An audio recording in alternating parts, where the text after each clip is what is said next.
और परमाणु बम बनाना इतना जटिल प्रक्रिया क्यों होती है और इसके बारे में हम लोग पूरी डिटेल से समझते हैं। देखिए, कोई भी परमाणु बम हो या फिर न्यूक्लियर रिएक्टर हो, उसमें जो यूरेनियम का यूज होता है, वो ये यूरेनियम जो होता है वो यूरेनियम 235 का यूज होता है। इसे येलो केक कहते हैं क्योंकि ये येलो कलर का होता है। हालांकि जब हम इसे शीशे में रखते हैं तो ऑक्सीजन से रिएक्शन करने के बाद और कई सारे रिएक्शन के बाद ये हल्का ग्रीनिश टाइप का भी दिखने लगता है।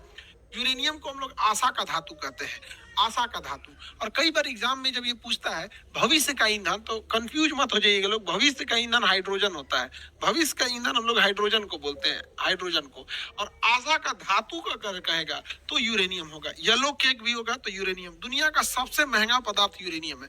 हालांकि इसकी प्राइस का कभी कोई डिस्क्लोज किया नहीं इंटरनेशनल मार्केट में, हालांकि दुनिया का सबसे महंगा पदार्थ है।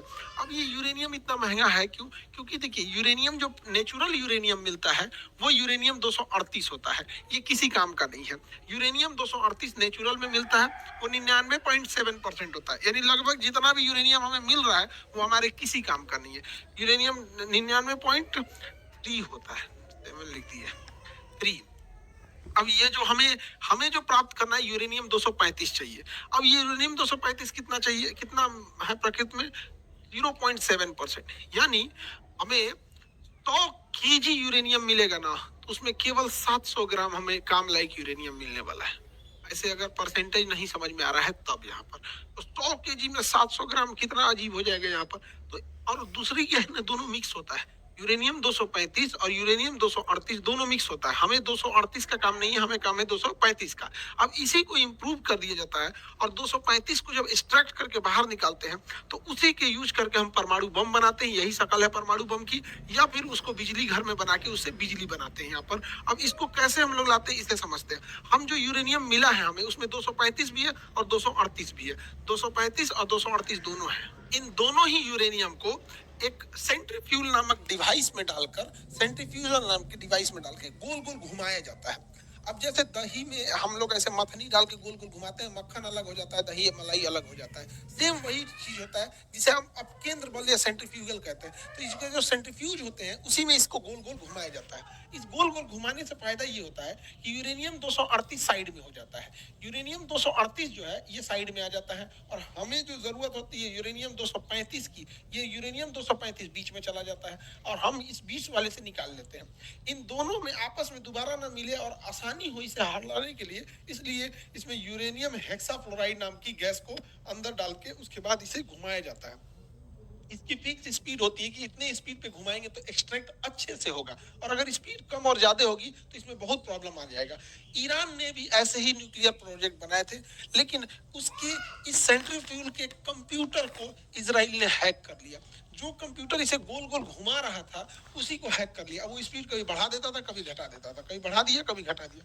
तो उसे जो यूरेनियम 238 से यूरेनियम 238 से यूरेनियम 235, यूरेनियम 235 ये जो मिलना चाहिए ये उतनी अच्छी क्वालिटी का नहीं मिला। इजराइल कितना समझदार, कितना साफ दिमाग है उसका। उसने कहा कि अगर ब्लास्ट करेंगे तो सोच रहा है दोबारा बना लेगा। उससे ऐसा न बनाते हैं कि कामे लायक न रहे, उतना तगड़ा विस्फोट न हो सके। तो ये इजराइल ने किया था, सेंट्रीफ्यूल की स्पीड को कभी बढ़ाता था कभी घटा देता था। कितना ऐसा करता था कि प्योरिटी ही उसमें नहीं रह पाती थी। तो इजराइल का प्रोग्राम जो था, ईरान के बेसिकली प्रोग्राम को रोकने के लिए ये सारी चीजें की गई थी। अब जो यूरेनियम हमें 235 मिलेगा, यूरेनियम 235, अब ये यूरेनियम 235 को और भी प्यूरिफाई किया जाएगा। तो पहले तो 238 से हमें ले आना है 235, यूरेनियम 238 से हमें बनाना है 235। अब जब 235 मिल गया, अब इसे और प्योर किया जाएगा। अगर 5% इंक्रीज करेंगे, 5% प्योरिटी लाएंगे, इनरिच करके, इनरिच बोला जाता है उसे, प्योर नहीं बोल के इनरिच कहेंगे यहाँ पे, तो उससे हम परमाणु बिजली घर बना सकते हैं। लेकिन अगर इसे 90% तक इनरिच कर देंगे तो जाके परमाणु बम बनेगा। यानी जो बिजली घर वाला यूरेनियम है, उस वह यूरेनियम से हम परमाणु बम में डालेंगे तो उतना तगड़ा झटका नहीं देगा, उसे और शुद्धता की जरूरत है। लेकिन दोनों में ही यूरेनियम 235 का ही यूज होता है, 38 का यूज नहीं होता है। यूरेनियम 235 को साफ करके जब इनरिच करके ले आते हैं तो इस तरह से उसे बंडल बना के रख लेते हैं यूरेनियम को। अब समझिए, 1 केजी यूरेनियम 235 में, 238 में नहीं भैया, 1 केजी यूरेनियम 235 27 लाख केजी कोयला के बराबर ऊर्जा देता है। यानी कहीं पर 27 लाख कोयला जला दीजिए, 27 लाख केजी कोयला जला दीजिए। जितना आग लगाएगा, जितना तबाही मचाएगा, जितना त्रहिमाम त्रहिमाम कर देगा, उतना ये अकेला 1 केजी कर देगा यहाँ पे। इसलिए दुनिया का सबसे महंगा पदार्थ होता है यूरेनियम। अब कहते हैं लोग परमाणु बम इतना खतरनाक क्यों होता है? अरे भैया, 27 लाख केजी कोयला के बराबर एनर्जी है।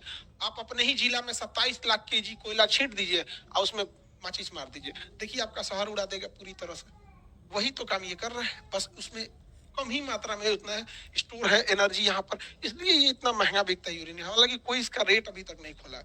अब इसी यूरेनियम को रख के भड़का दिया जाता है, ब्लास्ट करता है, तो इसमें से इतनी हाई मात्रा में ऊर्जा निकलती है, इतनी ज्यादा कि इंसान वेपराइज हो जाता है, भाप बन जाता है, इंसान भाप बन जाता है।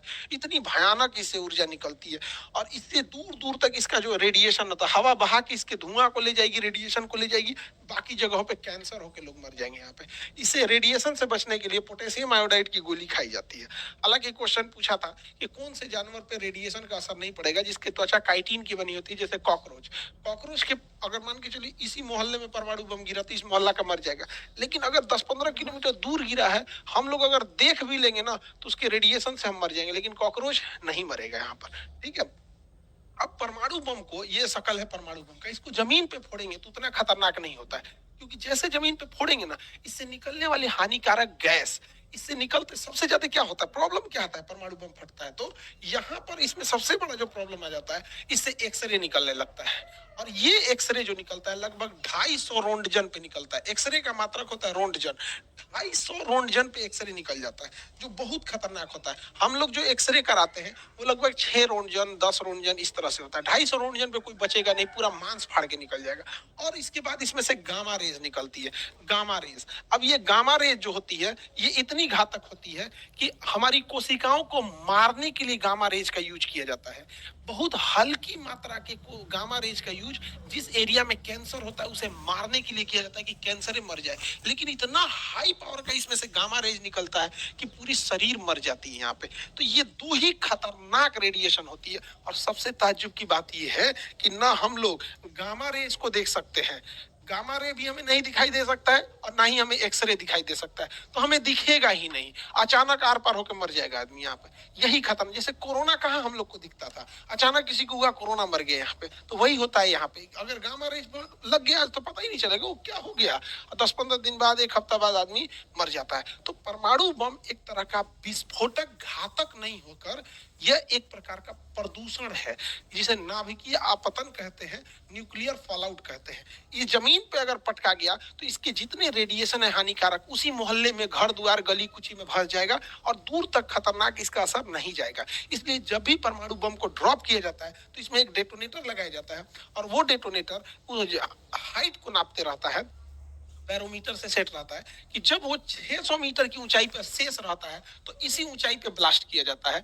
कभी भी जमीन पे ले आके परमाणु बम को नहीं ब्लास्ट किया जाता है। तो जापान और हिरोशिमा पे भी जो गिरा था वो 600 मीटर की हाइट पे गिरा था, ताकि मैक्सिमम तबाही हो सके और उसका रेडिएशन पूरे चारों ओर फैल जाए, और इसका असर 30,000 साल तक रहता है। ये नहीं कि आज परमाणु बम फूट गया तो कोई दिक्कत नहीं, इसका असर रहेगा 30,000 साल तक। बहुत बुरा असर रहता है, उस एरिया के जीन, जेनेटिक्स, सारी चीजों को चेंज कर देता है। अब इसी को बनाने में लगा हुआ है ईरान। अब इंटरनल खबर है कि ईरान ये बना चुका है। जैसे भारत भी परमाणु बम बहुत पहले बना लिया था, लेकिन उचित समय नहीं आ रहा था परीक्षण करने की, पॉलिटिकल क्लियरेंस नहीं मिल रही थी। अटल बिहारी वाजपेयी के समय तो पूरी तरह से पॉलिटिकल क्लियरेंस मिल गया। उसी तरह ईरान लगभग बना चुका है, और इसके बनाने में हेल्प किया है तो रूस ने हेल्प किया है, क्योंकि रूस को पता है कि अगर ईरान चला गया तो फिर रूस के लिए खुला समर्थन करने वाला कोई देश नहीं आएगा, क्योंकि भारत बैलेंस करके चलता है, चीन को दुनिया से मतलब ही नहीं है। तो ईरान और ये बैलेंस, इसको रखना जरूरी है। अब ये ईरान अगर परमाणु बम बना भी लिया है तो उसका सबसे बड़ा दुश्मन इजराइल है। अब इजराइल के पास आयरन डोम है, अगर ये मिसाइल में भर के मारेगा भी तो इजराइल मार के गिरा देगा। तो इजराइल की एक कमजोरी, वो हाइपरसोनिक मिसाइलों को नहीं मार पाता है। हाइपरसोनिक मिसाइलें बहुत तेज गति से चलती हैं, उसे मार नहीं पाता है। तो रूस ने हाइपरसोनिक मिसाइल भी थमा दिया है ईरान को। अब ईरान कैसे कंफर्म करे कि वो हाइपरसोनिक मिसाइल सही में काम कर रहा है कि नहीं, या फिर इजराइल पे मारा और इजराइल उसे काउंटर कर पा रहा है कि नहीं। तो ईरान ने क्या किया, वही हाइपरसोनिक मिसाइल थमा दिया यमन के हूती विद्रोहियों के पास, और यमन के हूती विद्रोहियों ने यहां से चला दिया हाइपरसोनिक मिसाइल इजराइल पे, और इजराइल पे जाके गिर भी गया। अब समझो, उस मिसाइल में खतरनाक विस्फोटक नहीं है, तब ना इजराइल बच जा रहा है। अगर उसी में परमाणु बम भर दे और तब मार दे, तो भैया तुम काउंटरे करके क्या करोगे, तो गिर गया वहां पर। तो ये बड़ी खतरनाक इन दोनों देशों के बीच परमाणु हमला का डर है। यहाँ पे इजराइल के पास पहले से परमाणु है। हमारे लिए भी ईरान बहुत जरूरत की चीज है, हमारे लिए रूस भी जरूरत है। इंटरनेशनल रिलेशन में हमारा कोई नहीं होता है। जब हमारे ऊपर ताज होटल पे हमला हुआ, अजमल कसाब ने नंगा नाच करा दिया था मौत का वहां पर, और तबाही तबाही हो गई थी। आपको जान के ताज्जुब होगा, इजराइल ने अजमल कसाब को आतंकवाद की श्रेणी में नहीं डाला था।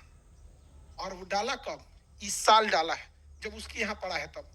15 साल तक भारत ने, 16 साल तक रिक्वेस्ट किया कि भैया अजमल कसाब तो आतंकवादी है। तो इजराइल ने कहा कि भाई हम कहे को दुश्मनी ले पाकिस्तान के आतंकवादियों से। तो इंटरनेशनल रिलेशन में ये मायने नहीं रखता है ना कि सामने वाला क्या है, हमारा इंटरेस्ट क्या है, ये मायने रखता है। अब जान के ताज्जुब होगा, पूरी दुनिया अजमल कसाब को आतंकवादी मान रही थी, इजराइल नहीं मान रहा था, अभी माना है वहां पर। तो भारत भी हमास को, हिजबुल्ला को नहीं ये आतंकवादी संगठन में रखता है। भाई तुम हमारे लिए खड़े रहोगे तब तो हम तुम्हारे लिए खड़े रहेंगे। इंटरनेशनल रिलेशन में हमेशा याद रखिएगा, ना कोई हमारा परमानेंट दोस्त, ना हमारा कोई परमानेंट दुश्मन। नरेंद्र मोदी जब गुजरात के चीफ मिनिस्टर थे, तो अमेरिका ने उन पर ये गुजरात दंगों का एलिगेशन लगा के अमेरिका में घुसने में प्रतिबंध लगाया था, कहता वीजा ही नहीं देते हैं यहाँ पे। और जब प्रधानमंत्री बन गए तो यही अमेरिका वीजा खिला रहा है। ट्रम्प बुला के हाउडी मोदी और नमस्ते ट्रम्प हो रहा है। तो इंटरनेशनल रिलेशन में कभी भी गांठ नहीं बांधा जाता कि मेरा परमानेंट दोस्त है, परमानेंट दुश्मन है। ईरान का सबसे अच्छा अगर कोई दोस्त था तो खोमैनी से पहले इजराइल ही दोस्त था उसका सबसे अच्छा। ईरान का सबसे अच्छा कोई दोस्त था तो अमेरिका था उसका दोस्त, जब तक कि खोमैनी की सरकार नहीं आई थी यहाँ पर। 67 के दशक की बात है, तो 67 बीते 50 साल पहले की बात है। तो अब आप आजकल इंटरनेशनल रिलेशन, 2 साल का इंटरनेशनल रिलेशन देख लेंगे तो उससे नीतियां बनती और बिगड़ती नहीं। 50 साल का एक लंबा अनुभव देखना पड़ता है, तब जाके नीतियां बनती है। हमारे लिए ईरान ज्यादा जरूरी है, रूस भी जरूरी है। अब ईरान रूस को क्या दे रहा है, ईरान सस्ते मात्रा में रूस को ड्रोन प्रोवाइड करा दे रहा है और बैलिस्टिक मिसाइल दे रहा है, क्योंकि ईरान के इंजीनियर एकदम सस्ता में मिसाइल बना लेते हैं, ड्रोन बना लेते हैं। अब ये ड्रोन से बौछार कर दे रहा है यूक्रेन में। तो इजराइल, रूस को भी फायदा है ईरान से, ईरान को भी फायदा है रूस से। अब यहाँ ईरान के हथियार को यूज कर रहा है ये यूक्रेन के खिलाफ, और ईरान रूस के द्वारा दिए गए हथियार को ईरान यूज कर रहा है इजराइल के खिलाफ। तो दोनों में म्यूचुअल दोस्ती है यहाँ पर। हालांकि क्या आप भी स्टॉक मार्केट में इन्वेस्ट करना चाहते हैं? है इजराइल के खिलाफ, तो दोनों में म्यूचुअल दोस्ती है यहाँ पर। हालांकि अगर देखेंगे इजराइल को, तो इजराइल बहुत ताकतवर है और उसकी खुफिया एजेंसी एकदम बेरहम की तरह मारती है। इजराइल अपने दुश्मनों के साथ कोई मर्सी नहीं करता है, और ये हकीकत है। इजराइल अगर कमजोर पड़ेगा तो इजराइल का कोई इंसान जिंदा नहीं रह सकता है। इजराइल को जिंदा रहने के लिए ऑक्सीजन नहीं, युद्ध करना पड़ता है, वरना अरब देश उसे छोड़ेंगे नहीं। ये हकीकत है यहाँ पर। अरब देशों ने पिछली साल जो 7 अक्टूबर को घटना हुई, तुम हमला करो, इजराइल की सेना से लड़ो, पूरी सेना को मारो, कुछ भी करो, इससे कोई बहस नहीं पड़ती है। यार इजराइल में कोई बूढ़ा आदमी, कोई औरत, कोई फेस्टिवल मना रहा, उसको मार दिया हमास वाला। बदले में ये 1 साल से कंटिन्यू मार रहा है। अभी 1-2-4 दिन में 7 अक्टूबर आ जाएगा, पूरा का पूरा 1 साल हो जाएगा यहाँ पे। तो कहीं दोनों साइडों से मानवता का ध्यान रखा जाता है, किसी एक साइड से नहीं।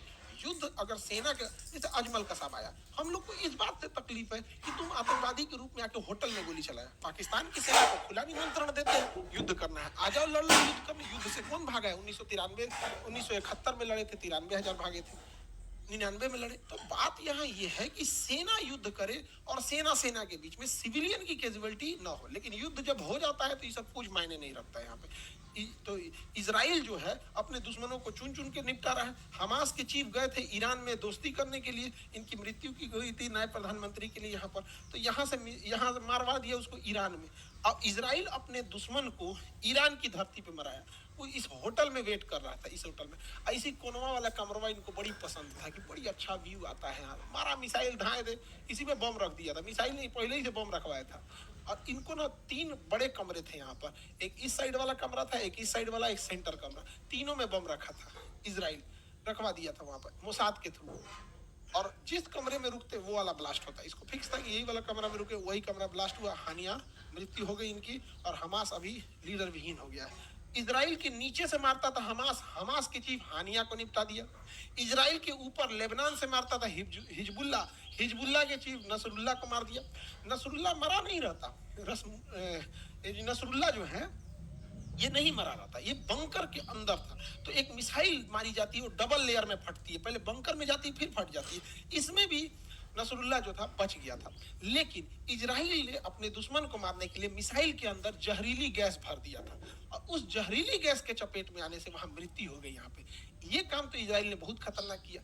लेकिन अगर यही टेक्नोलॉजी जहरीली गैस वाली आतंकवादियों के हाथ में लगी, तो जो बम ब्लास्ट करते हैं सब, अब उस ससुरा उसमें जहर मिला के मारे सब, तो ब्लास्ट में तो डायरेक्ट जो चपेट में आएगा रेंज में वो जाएगा। अभी ससुरा ऐसा हानिकारक जहर और डाल के सब ब्लास्ट करने लगे सब।